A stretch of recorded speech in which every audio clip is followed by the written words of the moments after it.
Facebook under fire for trying to silence law enforcement. Never ends. The Illinois Association of Chief of Police honored Officer Jeffrey Bieber as Officer of the Year for shooting and killing a stabber who attacked him and wanted to promote it with an ad, but Facebook denied the request. Quote, this is a good one. This ad content has been correctly disapproved for violations of Facebook advertising policies and guidelines. As per policy, your ad may have been rejected because it mentions politicians or is about sensitive social issues, end quote.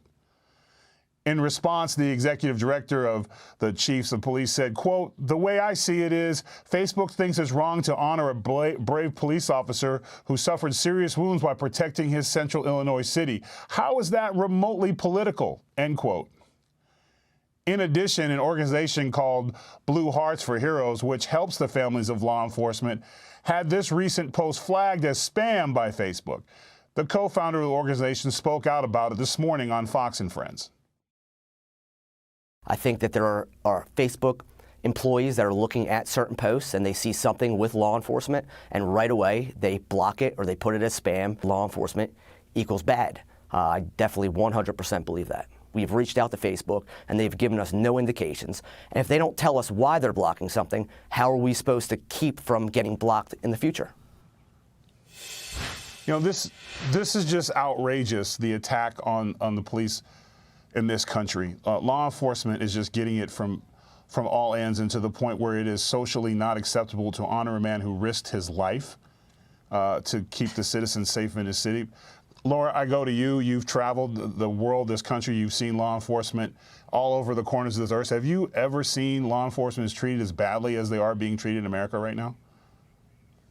No, it is absolutely disgusting. And no, I have never seen something this ridiculous.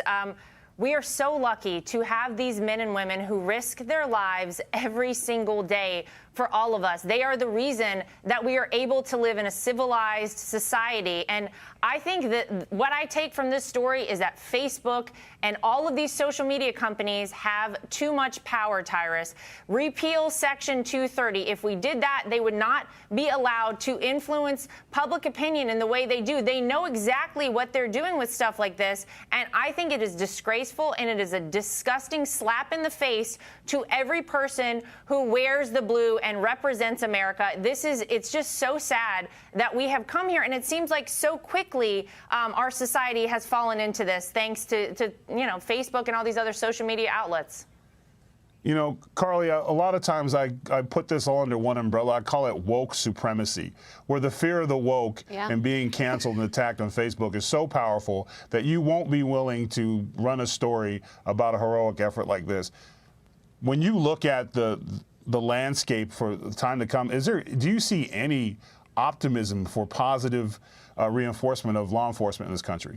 You know, I have been thinking actually a lot about that, and I've been wondering if we are about to enter a pro-police era. And as we just talked about in the previous block, as crime continues to skyrocket, I pray that people do come to their senses, because it really does happen at a local level, with local leaders defunding police officers and minimizing the importance of cops. But, you know, in this particular instance, Tyrus, I really think the joke is on Facebook, because now that Facebook didn't promote this post, we would have never known. Fox News would have probably never known about this police officer, this hero cop who fought back against a criminal and saved his life in the process. But because Facebook didn't allow this post to be promoted, we are now covering the story. We've said this police officer's name, and more people are watching Fox News right now than would have ever seen that Facebook post. You know, that's a great point. And, there he is, Charlie, right there. God bless him. God bless him. Thank you, sir. How do you start a grassroots organization or a grassroots movement to counter all this negativity towards the police department? What can we do, Charlie? What can an everyday citizen do that wants to honor the police? You know, we need to give them a voice. You know, I talked earlier, and this is where I want to throw this at you. We talked earlier about, we've seen the Capitol Police that spoke about what happened. We need to start hearing from police officers across the country in these neighborhoods to where people can feel what they're going through. Would you support something like that? Yeah, no, the only way to do it is to go around places like Facebook and speak honestly and and use every avenue of free speech we have, like Fox News, to talk about these people. Another idea would be, you know, we ought to come up with a do not answer list. You know, like we have a do not call list for telemarketers. If you're Facebook and you call 911, your call should go right to voicemail, and see how they like that when they need the police. You're right. That's a great point, man. I'm sorry. This no longer is nowhere in service. Please check the number and support your police again. Hey, Sean Hannity here. Hey, click here to subscribe to Fox News YouTube page and catch our hottest interviews and most compelling analysis. You will not get it anywhere else.